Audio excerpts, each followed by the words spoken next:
My mom said, "You don't deserve a penny. The house will go to your brother." I smiled and replied, "Fine, don't count on me then." I left, and a month later, the nightmare began, and they remembered me. I was not particularly looking forward to this birthday. 35 is not 20, and it is not a milestone anniversary either. But still, deep down, there was a glimmer of hope for warm words, for attention from my closest family, especially from my mother. The morning started as usual: coffee, a quick shower, checking work email. In the kitchen, Ludmila Sergeevna, my mother, was already bustling about, setting the table for the evening. Sasha, as always, was sleeping until noon. "Happy birthday, darling." My mother pecked me on the cheek without looking up from slicing the salad. "We will celebrate tonight." "We will celebrate," echoed in my head. Yes, we will celebrate, as usual, with my money. I had long been accustomed to the role of the breadwinner in the family. My father had passed away a few years ago, and all the care for my mother and brother fell on my shoulders. My salary was good. I did not complain, but sometimes I just wanted to feel like a woman, not a workhorse. In the evening, we gathered at the table. My mother had cooked a lot of food. Sasha finally deigned to wake up and even put on a clean shirt. There were no presents, as usual, and I was not expecting any. Well then, my mother solemnly raised a glass of compote. "To Nadia, may you have everything you wish for. You are so smart, so hardworking." I smiled weakly. These were the usual words. I heard them every year. After the toast, my mother cleared her throat and looked at me with a strange, guilty expression. "Nadia, there is something," she began hesitantly. "Sasha and I wanted to tell you." Sasha sat there, smirking, and glanced at me with a certain superiority. This made me wary. "Anyway," my mother continued, "we decided, well, it just so happened, the house, it is now in Sasha's name." I froze. It was as if something snapped in my head. The house is in Sasha's name. The very house I grew up in. The one I had invested so much effort and money into. "What?" I asked quietly, not believing my ears. "Well, it just so happened," my mother repeated, avoiding my gaze. "You see, it is difficult for Sasha right now. He needs to get his life in order. And you are doing well for yourself. You will not get anything. The house will go to Sasha." Her words echoed in my stunned mind. I looked at my mother, at my brother, and could not believe what was happening. How could they do this to me? Fragments of memories flashed through my mind. How I started helping my parents with repairs right after college. How I paid off my mother's car loan. How I transferred money for utilities every month. How I bought groceries, clothes, medicine. Always I put my family's interests above my own.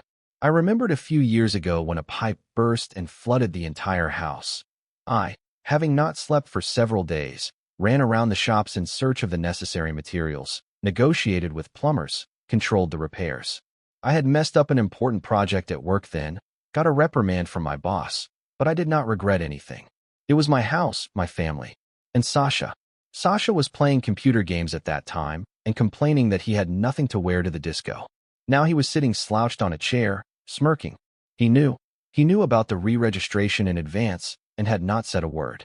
I felt a wave of anger and resentment rising inside me. I had been betrayed by my closest people, betrayed on a very ordinary day, on my birthday. I silently stood up from the table. "Okay," I said calmly, looking directly into my mother's eyes. "If that is the case, then do not count on me anymore either." My mother tried to say something, to justify herself, but I was not listening. I turned and walked out of the room. In the hallway, I threw on my jacket, put on my shoes. "Nadia, where are you going?" I heard my mother's voice. "To a place where I am appreciated," I replied, opening the door. I walked out of the house, slamming the door so hard that the windows rattled. It was cold and damp outside. I walked along the sidewalk, not paying attention to where I was going. Only one thought pulsed in my head. How could they? Reaching the nearest bus stop, I got on the first bus that came along. I did not care where it was going. I just needed to get away from this house, from these people, from this lie and betrayal. The whole way, I looked out the window at the flashing city lights and tried to make sense of what had happened. I understood that my life had changed forever. Returning home late in the evening, the first thing I did was take out my phone and transfer all my savings to a separate account, inaccessible to my mother and brother. I understood that it was cruel. but I could not do otherwise. I needed to protect myself. Then I opened my laptop and started looking for apartment rental ads. I decided I no longer wanted to live in this house, to breathe the same air as these people. I needed my own personal space where I could feel safe. Having found several suitable options, I sent requests for a viewing. Tomorrow I was to start a new life. I fell asleep with a heavy heart. Resentment and anger overwhelmed me, not letting me sleep. I tossed and turned in bed all night, replaying the events of the past day in my head. I was hurt, offended, and scared.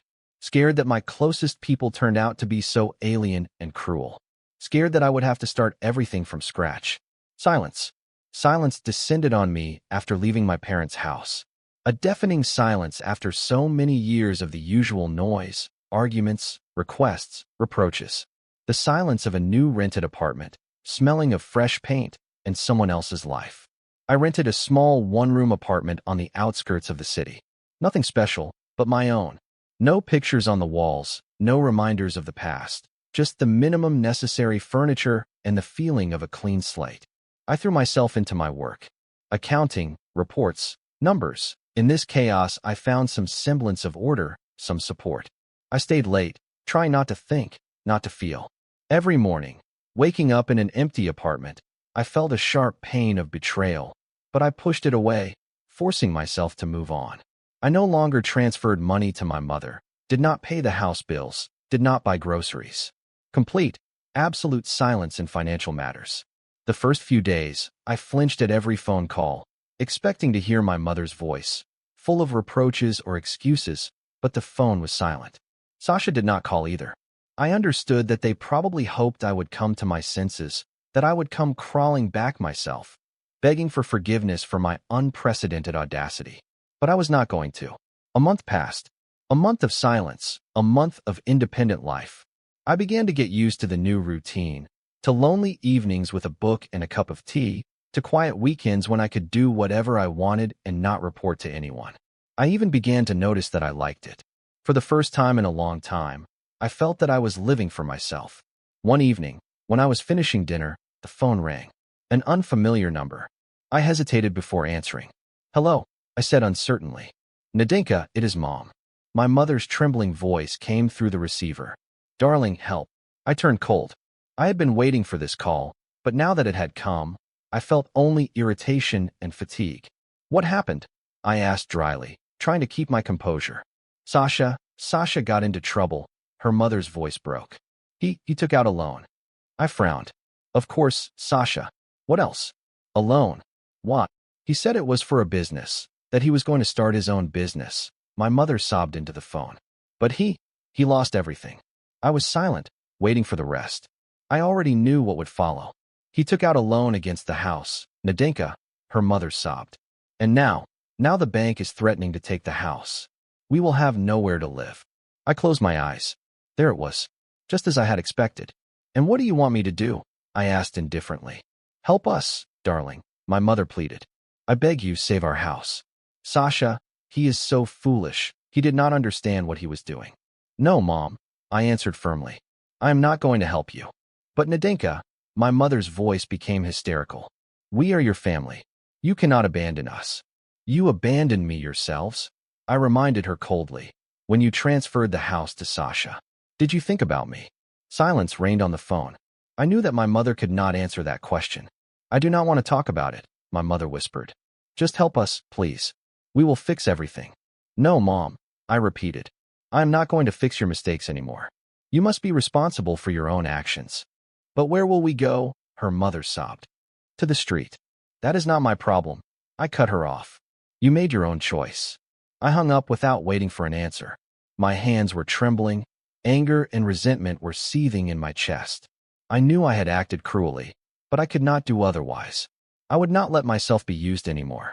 All evening, I could not calm down. I paced the apartment like a caged animal, returning to the phone again and again. Part of me wanted to break, to call my mother, to say that I would help, that everything would be fine. But another part, stronger and firmer, held me back. The next morning, I felt drained. I went to work like an automaton, trying not to think about yesterday's conversation. During my lunch break, Igor, a lawyer friend from the bank with whom I sometimes consulted on work matters, called me. Nadia, hello, he said in a cheerful voice. How are you? Hello, Igor, I replied wearily. SOSO. Did something happen? He asked. I hesitated, but decided to tell him about my conversation with my mother. I knew that Igor was a smart and reasonable person, and I needed an outside opinion. After listening to my story, Igor was silent for a moment, and then said, "The situation is, of course, unpleasant, but there is a way out." "What is it?" I asked with hope. "You can buy out this debt," Igor suggested. "The bank will be happy to do it. The main thing for them is to get their money back." "Buy out the debt," I repeated. "But I do not have that kind of money." "You had savings," Igor reminded me. "Plus, you can take out a loan. In your case, the bank will approve it without any problems." I thought about it. It was a risky step, but perhaps the only way to save the house. "And what then?" I asked. "What will happen to my mother and brother?" "That is for you to decide," Igor replied. "You can let them live in the house, or you can evict them. It is your decision, because the house will belong to you." I was silent, thinking over his words. It was a difficult choice. On the one hand, I wanted revenge, to throw them out on the street, to make them feel what I had felt. On the other hand, I could not imagine my mother and brother being homeless. "Think carefully," Igor said. "This is a serious decision. But if you decide to buy out the debt, I will help you with all the paperwork." "Thank you, Igor," I replied. "I will think about it." After hanging up, I stared out the window for a long time. Thoughts were swarming in my head. I understood that this was my chance, a chance to regain control of the situation, a chance to set things right. But I also understood that this decision would forever change my relationship with my family. I had to make a choice between revenge and compassion, between justice and mercy, and this choice would determine my future life. I was sitting in Igor's office, looking at the aquarium with the lazily swimming fish. Their unhurried movements seemed to me now the embodiment of the calmness I so lacked. The city was bustling outside the window, but here, in the sterile silence of the bank, all problems seemed distant and solvable. Igor, as always, exuded confidence and professionalism. "So, Nadia, as I understand it, the situation with the house requires an immediate solution," Igor began, putting aside some papers. His tone was even and businesslike, as always. I nodded. "Mom called in a panic. Sasha managed to mortgage the house and lost all the money. The bank is threatening to evict them." My voice sounded tired. I felt squeezed like a lemon. Igor was silent for a moment, thinking over the situation. "There are several options. The simplest is to let the bank take the house. But from your stories, that is not what you want, despite the resentment." I sighed. "You are right. I do not want them to be on the street. But I am not going to save them just like that." "Then there is another option." Igor leaned forward slightly. "You can buy the debt from the bank. In fact, you will become the creditor, and then you can do as you see fit." I frowned. "What do you mean, as I see fit?" "It means that you can re-register the house in your name. You will pay off Sasha's debt, but in return, you will demand that the house be transferred to your name, legally and officially." I thought about it.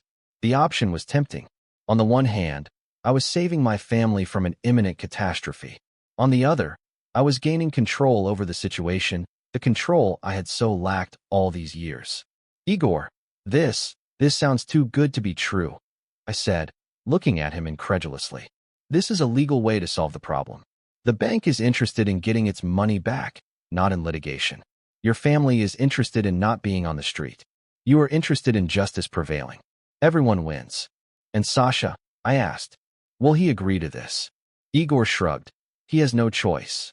Either he agrees, or he is left without a roof over his head. You can present it as a gesture of goodwill on your part. A rescue, so to speak." I imagined Sasha's face when he found out that the house now belonged to me. I smiled involuntarily. It would be fair, after all I had done for them. "Okay," I said firmly, looking Igor in the eyes. "I agree. What do I need to do?" Igor smiled. "Excellent. I will prepare all the necessary documents. You will need to talk to your mother and brother, explain the situation to them, and convince them to sign all the papers. This is the most difficult stage." Igor was right. Persuading my mother and brother turned out to be incredibly difficult. My mother, as soon as she heard my proposal, burst into tears and lamentations. "Nadinka, darling, how could you? Do you really want to take the last thing from us? Do you not understand that this is our house, our history? I listened to her silently, with my arms crossed. I no longer believed in her tears and lamentations. I knew it was just manipulation. Mom, you signed the documents yourself when you transferred the house to Sasha. You decided yourself that I would get nothing. Now pay for your decisions, I answered calmly. But Nadinka, Sasha is your brother. You cannot leave him on the street. I am not leaving him. I am offering you a way out. I will pay off Sasha's debt, but in return, the house will become my property. You can continue to live in it, but you must understand that now it is my house, and I will set the rules. My mother fell silent, thinking over my words. She understood that they had no choice. If I did not help, they would be on the street. And Sasha? She asked with hope, looking at her daughter. Will he agree? He has no choice. I repeated Igor's words. Either he agrees, or he is left without a roof over his head. Sasha, when he learned of my proposal, was furious. Sasha was raging. The room shook from his screams, as if from a small earthquake. You have no right. This is my house, he yelled, pointing a finger at me, who was standing calmly in the doorway with my arms crossed. Rage distorted his face, making him look like a capricious child deprived of his favorite toy. My mother sat on the sofa, her head bowed, like a guilty schoolgirl. Her shoulders were shaking, but it was not clear if she was crying or just trembling with fear. Your house, Sasha. Let's be honest. This house was never yours. You did not lift a finger to maintain it. All these years, who paid the bills, who did the repairs, who bought the food? You lived here like a parasite. And now, when you almost lost everything because of your foolishness, you still dare to shout. I spoke quietly, but there was steel in my voice. Sasha tried to approach me, but I took a step back. Do not come closer. I do not want to touch you. My mother raised her head. Hope mixed with despair splashed in her eyes. Nadinka, darling, do not kick us out onto the street. Where will we go? Forgive Sasha, he made a mistake. He will correct himself, I promise. I looked at my mother. I saw in her eyes not only fear, but also realization. The realization that she herself, with her blind love for her son, had brought the situation to this. Mom, I am not going to kick you out. At least not for now. But things will be different. No more loans, no more games. You and Sasha will live here, but by my rules. Sasha tried to object, but I cut him off with a gesture. Be quiet. You have no right to a voice at all. You have proven that you cannot be trusted with a single penny. You will do what I say, and if you do not like something, you can leave. But remember, you have nowhere to go. I took a piece of paper from my bag and put it on the table. These are the conditions. Read them carefully. If you agree, sign. If not, pack your things. Silence hung in the room. My mother took the paper and began to read. Sasha stood frowning, as if not understanding what was happening. The conditions were simple and harsh. Payment of part of the utility bills equally with me. Order in the house. No scattered things. No dirt. Help with the housework. My mother would cook and clean. Sasha would do the heavy work around the house and yard. And most importantly, no alcohol and no gambling. Any violation, immediate eviction. This is robbery, Sasha growled after reading the conditions. You want to turn us into slaves? No, Sasha. I want you to become responsible people, I answered. I want you to learn to appreciate what you have. I want you to stop being a child and start thinking about the future. And if you think this is slavery, then you just do not understand what real life is. My mother silently signed the conditions. She understood that they had no choice. She knew that I was right. She saw how her son was sliding into the abyss, and she understood that only I could stop him. Sasha hesitated for a long time, but in the end, he signed too. He understood that I was not joking. He saw a determination in my eyes that he had never noticed before. He knew that if he did not agree, he would be on the street. I took the signed documents. Good. Now you know the rules. And remember, I will not forget what you did. But I am giving you a chance to make amends, a chance to prove that you can be better. Leaving the house, I took a deep breath. The air seemed clean and fresh. I looked at the house. It was no longer a symbol of betrayal and pain. Now it was my house, my fortress, my chance to build a new life. I got in my car and drove to my apartment. There, silence and peace awaited me. There I could be myself. There I could think about the future. In the evening, Igor called me. How did it go? He asked. Hard, but fair, I answered. I knew you could do it, Igor said. You are a strong woman, Nadia, and you deserve happiness. Thank you, Igor, I answered. You helped me a lot. I will always be there if you need my help, Igor said. And remember, you are not alone. You have friends, you have a job, you have a future. I smiled. I knew that Igor was right. I was not alone, and my future no longer scared me. Yes, I had to go through pain and betrayal, but I had become stronger. I had learned to protect myself, and I had learned to value myself. I gave my family a chance to atone, a chance to become better, and I hoped that they would take it. But if not, I would be ready to let them go, because now I knew that my happiness depended only on myself. In the first week after the new rules were established, I came to the house with some trepidation. I did not know what to expect. Would I see remorse and change, or would I face the same old selfishness and anger?